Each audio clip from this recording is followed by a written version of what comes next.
अस्सलामुअलैकुम एवरीवन। उम्मीद करती हूँ कि आप सब बिल्कुल ठीक होंगे। मेरा नाम है फ़ातिमा और आज मैं आपको बनाना सिखाऊंगी ईद स्पेशल में मज़ेदार दूध दुलारी की रेसिपी। ये बहुत मज़े का डेज़र्ट बनता है, इस ईद पे ज़रूर ट्राई कीजिएगा। तो मैं आपको बताती हूँ कि इसे आपने किस तरीके से तैयार करना है। सबसे पहले एक कढ़ाई को आपने चूल्हे के ऊपर रखना है और इसके अंदर मैं शामिल करूँगी 1.5 लीटर के करीब दूध, यानी कि 1.5 किलो दूध है। लेकिन यहाँ पे मैं आपको बताती चलूँ, मैंने 1.5 किलो दूध सारा शामिल नहीं कर दिया है, यानी कि 1.5 लीटर दूध में से मैंने 1 कप के करीब दूध बचा लिया था, क्योंकि हम उसके अंदर कॉर्नफ्लावर मिक्स करेंगे। तो यहाँ पे मैं अब शामिल कर रही हूँ इसके अंदर सब्ज़ इलायची का 1 दाना। तो यहाँ पे मैंने सब्ज़ इलायची को तोड़ के इसके अंदर शामिल कर दिया है। इलायची डालने के बाद अब मैं इसके अंदर शामिल करूँगी चीनी, यानी कि दानेदार शुगर। तो यहाँ पे चीनी मैंने लिया तकरीबन 5 टेबलस्पून, यानी कि 5 बड़े चम्मच।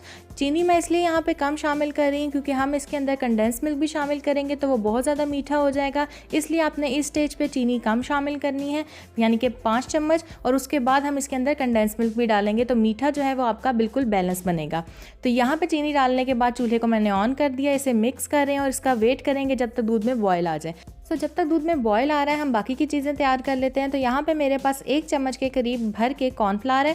मैं इसके अंदर कस्टर्ड शामिल नहीं कर रही हूँ, ये ओरिजिनल रेसिपी है तो वही मैं आपको समझा रही हूँ और वही आपको सिखा रही हूँ। तो इसके अंदर जो बाकी के 1.5 लीटर में से मैंने 1 कप दूध बचाया था वही मैंने इसके अंदर शामिल किया। 1 चम्मच कॉर्नफ्लावर में 1 चम्मच कॉर्नफ्लावर है, 1 कप दूध है। और अब इसको हम मिक्स करेंगे ताकि कॉर्नफ्लावर दूध में अच्छे तरीके से हल हो जाए। हल्के हाथ से आपने इसे मिक्स करना है, कस्टर्ड आपने नहीं डालना है, कॉर्नफ्लावर ही आपने डालना है। ये हल हो चुका है। अब हम क्या करेंगे नेक्स्ट स्टेप वो मैं आपको बताती हूँ।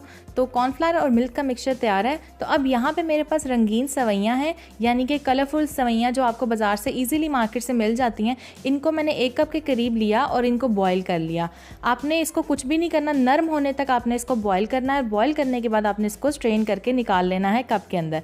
तो यहाँ पर आप देख रहे हैं दूध जो है उसमें बॉयल आना स्टार्ट हो रहा है। ये आप देख सकते हैं दूध में बॉयल आ चुका है। तो इस स्टेज में आपने फ्लेम को मीडियम कर देना है। आपने दूध को बॉईल करने के लिए फ्लेम को बिल्कुल तेज़ रखना है। जब दूध में बॉईल आ जाएगा तब आपने फ्लेम को मीडियम यानी कि दरमियाना कर देना है। दरमियानी आंच पे आपने इसको मिक्स करना है बॉईल आने के बाद।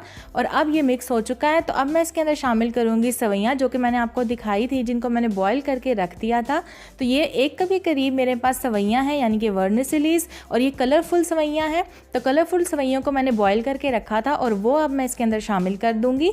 सवैयाँ डालने के बाद आपने क्या करना है, आपने इसको मिक्स करना है और मिक्स करने के बाद इसको 5 मिनट्स यानी कि 5 मिनट के लिए मीडियम फ्लेम पे आपने इसे कुक करना है।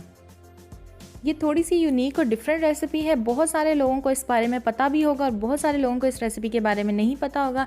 मैंने ये रेसिपी आप लोगों के साथ शेयर नहीं की, आई थॉट कि मैं आप लोगों के साथ ये रेसिपी ज़रूर शेयर करूँ। तो ये आप देख सकते हैं 5 मिनट हो चुके हैं सवैयों को दूध के साथ पकते हुए। अब मैं इसके अंदर शामिल करूँगी कॉर्नफ्लावर और मिल्क का मिक्सचर, यानी कि 1 चम्मच कॉर्नफ्लावर में जो मैंने 1 कप मिल्क यानी कि दूध डाल के मिक्स किया था वो मैं इसमें शामिल कर रही हूँ। और इसको हल्के हाथ से मैं स्पैचुला या चम्मच की मदद से आप इसे मिक्स करते जाएं साथ साथ, ताकि कोई गुठली या कोई लंप इसके अंदर ना बने।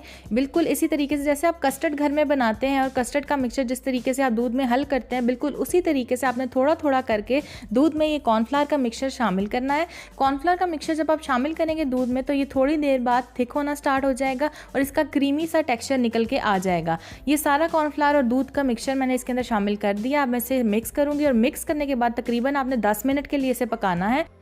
दरमियानी आंच पे आपने इसको तकरीबन 10 मिनट यानी कि 10 मिनट्स कुक करना है। और 10 मिनट के बाद इसकी क्या लुक निकल के आएगी वो मैं आपको दिखाऊंगी। तो ये आप देख सकते हैं ये गाढ़ा होना स्टार्ट हो चुका है। 10 मिनट हो चुके हैं इसे पकते हुए। और आप साइडों से बिल्कुल इसको साइड पे चम्मच की मदद से इसको साइड से हटा लें। और यहाँ पे देखें कितना अच्छा हमारा दूध दुलारी का दूध जो है वो तैयार हो रहा है। तो बिल्कुल इसी तरीके से आपने भी घर में बना लेना है। और ये देख सकते हैं आप कितनी अच्छी इसकी कंसिस्टेंसी निकल के आ गई और ये क्रीमी सा टेक्स्चर बन चुका है, यानी कि थिक हो चुका है। बहुत ज़्यादा इसे आपने गाढ़ा नहीं करना क्योंकि इसके अंदर हम बाकी चीज़ें भी ऐड करेंगे। यही इसकी कंसिस्टेंसी होनी चाहिए। तो यहाँ पर चूल्हे को मैं बंद कर दूँगी और चूल्हे को बंद करने के बाद इसे हम थोड़ा ठंडा होने के लिए रख देंगे तकरीबन 10 से 15 मिनट के लिए, ताकि ये रूम टेम्परेचर पे आ जाए।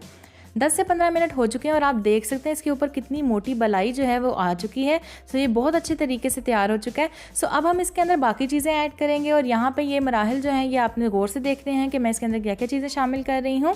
सो सबसे पहले मेरे पास यहाँ पे कॉकटेल का टिन है। तो कॉकटेल का टिन जो है मैंने हाफ़ यूज़ किया है। जो एक बड़ा डब्बा मिलता है मिक्स फ्रूट कॉकटेल का, उसमें से मैंने हाफ़ यूज़ किया है। आप चाहें तो स्मॉल डब्बा जो मिलता है वो पूरा यूज़ कर सकते हैं, ठीक है। और अगर बड़ा है तो उसका आधा यूज़ करें। यहाँ मैं आपको बताती चलूँ कि मैंने कॉकटेल के अंदर जो सिरप होता है, जूस सिरप, वो मैंने यूज़ नहीं किया है। मैंने सिर्फ फ्रूट्स यूज़ किए हैं। आपने भी सिरप यूज़ नहीं करना। तो इसके बाद क्या होगा वो मैं आपको बताऊंगी, लेकिन उससे पहले अगर आपने मेरे चैनल को अभी तक सब्सक्राइब नहीं किया तो जल्दी से सब्सक्राइब कीजिए, बेल आइकन पे क्लिक कीजिए और ऑल नोटिफिकेशन के ऑप्शन को ऑन कर लीजिएगा। इससे मेरे आने वाली हर नई वीडियो सबसे पहले आप तक पहुँचेगी और ये बिल्कुल फ्री है। तो चलिए नेक्स्ट स्टेप की जाने बढ़ते हैं। सो मैंने मिक्स फ्रूट का टिन इसके अंदर शामिल कर दिया। अब मैं इसके अंदर शामिल कर रही हूँ टेट्रा पैक की क्रीम। यहाँ पे मैं 1 पैकेट क्रीम का शामिल कर रही हूँ। जो आम बाज़ार से टेट्रा पैक की क्रीम मिल जाती है आपने वो शामिल कर देना। इसके अंदर 200 ml उसके अंदर क्रीम होती है। सारी क्रीम का पैकेट डालने के बाद आपने इसको मिक्स करना है अच्छे तरीके, ताकि सारी क्रीम जो है दूध के अंदर अच्छे से हल हो जाए। अब मैं इसके अंदर डाल रही हूँ कंडेंस मिल्क। ये होममेड है। इसकी रेसिपी आपको वीडियो के एंड में मिल जाएगी और अगर आप बाज़ार से लेते हैं तो बहुत महंगा पड़ता है। तो आपको मैं सिखा चुकी हूँ इसकी रेसिपी। घर का बनाई हुई इस्तेमाल करें, बहुत अच्छा जायका आता है और बहुत अच्छा बिल्कुल बाज़ार जैसा बनता है। तो आपको इसकी रेसिपी वीडियो के एंड में मिल जाएगी। मैंने हाफ़ कप कंडेंस मिल्क शामिल किया। अगर आप बहुत ज़्यादा मीठा पसंद करते हैं तो आप 1 कप डाल लें। तो ये कंडेंस मिल्क डालने के बाद इसको मिक्स किया है और मिक्स करने के बाद ये आप देख सकते हैं ये कितना मज़ेदार सा लग रहा है। तो अब इसके अंदर मैं शामिल करूँगी जेली। ये स्ट्रॉबेरी जेली है, यानी कि लाल जेली, रेड जेली। तो ये मैं शामिल कर रही हूँ तकरीबन हाफ़ कप के करीब इसके अंदर और बाकी की हम इसको गार्निश करेंगे। सो जो सी भी जेली आपको पसंद है आप इसके अंदर डाल सकते हैं। यहाँ पे मेरे पास बनाना जेली भी है। ये सारी जेलीज़ मैं आपको बनाना सिखा चुकी हूँ। मेरे चैनल में इनकी रेसिपीज़ मौजूद हैं, आप देख सकते हैं जाके। सो ये भी मैंने तकरीबन हाफ़ कप ही ली है और बाकी की गार्निशिंग के लिए बचा लिया, यानी कि बनाना जेली। सो अब यहाँ पे मेरे पास चमचम है। चमचम से इसका टेस्ट बहुत मज़े का होता है। तो यहाँ पे मेरे पास तकरीबन 12 चमचमे हैं और आप तकरीबन ये 1 पाव के करीब है। तो ये आप डालेंगे तो इससे जायका बहुत मज़े का बनेगा। तो चमचम मैंने डाल दिया। अब हम इसको दोबारा से एक दफ़ा मिक्स कर लेंगे। इस तरीके से हल्के हाथ से आपने इसको मिक्स करना है और जैसे जैसे आप चीज़ें डालते जाएंगे तो ये थिक भी होती जाएगी। यहाँ मैं आपको बताती चलूँ, आपने बहुत ज़्यादा क्वांटिटी में इसके अंदर चीज़ें नहीं डालनी। जब ये थिक हो जाएगी तो ये फिर भारी हो जाती है, तो फिर आपसे खाने नहीं होगी। तो आपने इतनी ही मिकदार में चीज़ें डालनी है। इसके बाद एक सर्विंग बोल ले लेंगे और सर्विंग बोल में इसको डिश आउट करेंगे और इसको निकाल लेंगे और आपको मैं दिखाऊँगी कि किस तरीके से मैं इसे गार्निश करूँगी। सो इस तरीके से मैंने सारी जो है दूध दुलारी इसके अंदर शामिल कर दी है, ये आप देख सकते हैं। सो दूध दुलारी को निकालने के बाद अब मैं इसको गार्निश कर रही हूँ रेड जेली से, यानी कि स्ट्रॉबेरी जेली से, और साथ ही मैं इसके अंदर शामिल कर दूँगी ग्रीन जेली, यानी कि बनाना जेली। आप मैंगो जेली भी डाल सकते हैं, इट्स अप टू यू। ये इस तरीके से आपने इसको डेकोरेट कर लेना है। यहाँ मैं आपको बताती चलूँ, अगर आपके पास कंडेंस मिल्क नहीं है और अगर आप घर में भी नहीं बनाना चाहते हैं तो आपने चीनी जो है उसे हाफ़ कप नहीं शामिल करना, आपने उसे तकरीबन 12 टेबल स्पून शामिल कर लेना है 1.5 लीटर दूध में, ठीक है।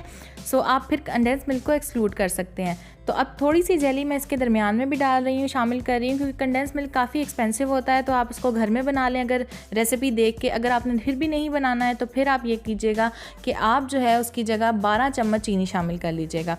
सो लास्ट में मैं इसके ऊपर स्प्रिंकल कर रही हूँ बादाम गार्निश के लिए। इट्स टोटली ऑप्शनल, अगर आपने डालना है डालें, नहीं डालना तो कोई बात नहीं है। तो बादाम डाल रही हूँ और उसके बाद मैं इसके ऊपर थोड़े से पिस्ते से गार्निश करूँगी। सो लीजिए जनाब, मज़ेदार सी दूध दुलारी हमारी तैयार हो चुकी है। इस ईद पे इस रेसिपी को ज़रूर ट्राई कीजिएगा। ये बहुत यूनिक रेसिपी है, बहुत मज़ेदार बनती है और आपके जो गेस्ट होंगे वो भी इससे बहुत ज़्यादा लुत्फ़अंदोज़ होंगे और आपको घर वाले भी बहुत ज़्यादा अप्रिशिएट करेंगे। सो इस रेसिपी को आपने इस ईद पर लाजमी ट्राई करना है। रमज़ान में ट्राई कीजिए, आपको बहुत पसंद आएगी। और जो भी रेसिपी आप मेरी ट्राई करते हैं उसकी पिक्चर मेरे साथ शेयर करना चाहते हैं तो ये रहा मेरा इंस्टाग्राम का अकाउंट। इंस्टाग्राम पर जाकर मुझे फॉलो कीजिए और जो भी आप रेसिपी मेरी ट्राई करते हैं उसकी पिक्चर्स आप मुझे इनबॉक्स कर सकते हैं। मुझे बहुत खुशी होगी अगर आप कोई भी मेरी रेसिपी ट्राई करके मेरे साथ उसकी तस्वीर शेयर करेंगे। सो ये जनाब थी आज की बहुत ही मज़ेदार सी रेसिपी। अगर आपको ये वीडियो पसंद आई है, ये रेसिपी पसंद आई है तो मेरे इस चैनल को अब भी जाकर जल्दी से सब्सक्राइब कर लीजिए रेड बटन पर क्लिक करके, और साथ ही बेल आइकन पर क्लिक कीजिएगा और ऑल नोटिफिकेशन के ऑप्शन को ऑन कर लीजिएगा। इससे मेरे आने वाली हर नई वीडियो सबसे पहले आप तक पहुँचेगी और ये बिल्कुल फ्री है। सो आपने जो है जल्दी से जाकर मुझे सब्सक्राइब कर लेना है और इस ईद पे मज़े की दूध दुलारी बनाना मत भूलिएगा। मुझे दुआओं में याद रखिएगा। ज़िंदगी रही तो आपसे फिर मिलेंगे नई वीडियो के साथ। तब तक के लिए मुझे दीजिएगा इजाज़त। अल्लाह हाफिज़ and thank you so much for watching.